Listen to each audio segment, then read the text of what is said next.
आज का टॉपिक है हमारा पृथ्वी गति।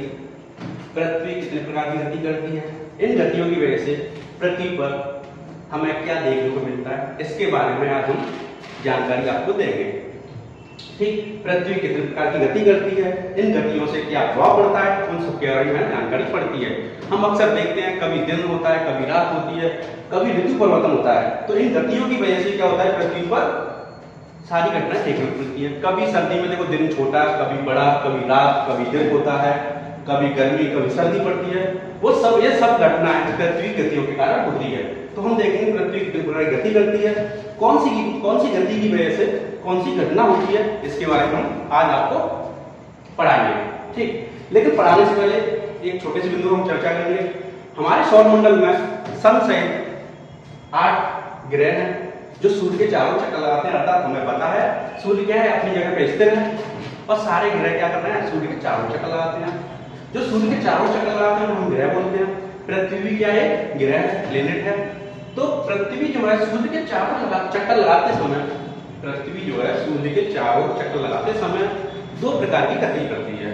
तो पहली गति को हम बोलते हैं, पृथ्वी की जो पहली गति है उस गति को हम घूर्णन गति बोलते हैं। पृथ्वी की पहली गति को क्या बोलते हैं बच्चों, घूर्णन गति बोलते हैं।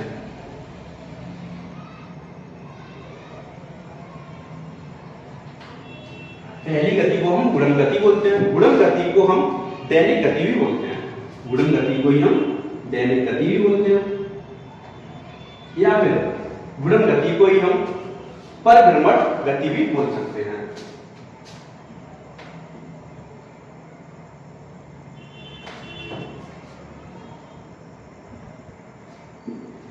तो पृथ्वी की जो पहली गति है घूर्णन गति, दैनिक गति, परिभ्रमण गति होती है।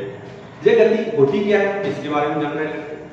जब कोई वस्तु अपने अक्ष के चारों घूमती है उसे घूर्णन गति बोलते हैं। जब कोई वस्तु अपने अक्ष के चारों घूमती है उसे घूर्णन गति बोलते हैं।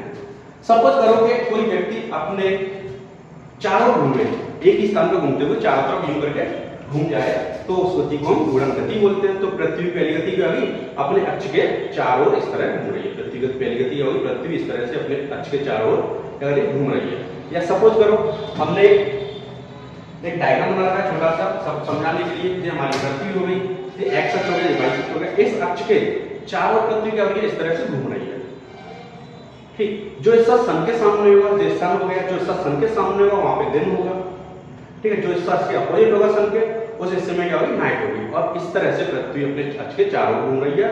और एक गति को घूर्णन गति 24 घंटे में कर लेती है। पृथ्वी अपनी घूर्णन गति कितने घंटे में कंप्लीट कर लेती है, 24 घंटे में। अर्थात 12 दिन का दिन होता है और 12 घंटे की रात होती है। अर्थात 24 घंटे में पृथ्वी अपने अक्ष पर 350 डिग्री घूम जाती है।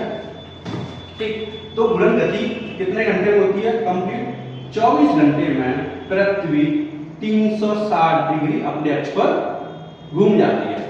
सपोज करो ये हो गई पृथ्वी, ये क्या होगी बच्चों, पृथ्वी हो गई। लेकिन पृथ्वी जो है अपने अक्ष पर 23.5 डिग्री झुकी हुई है। ठीक, पृथ्वी अपने अक्ष पर कितनी डिग्री झुकी हुई है, 23.5 डिग्री झुकी हुई है।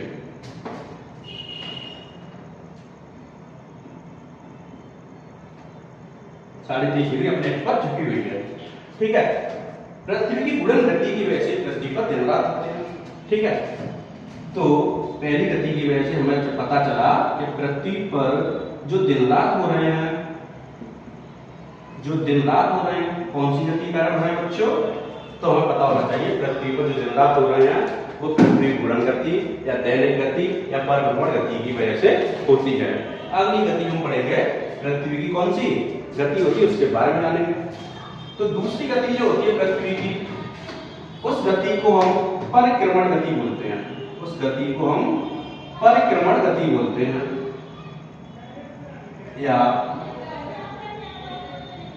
वार्षिक गति बोलते हैं। परिक्रमण गति या वार्षिक गति बोलते हैं।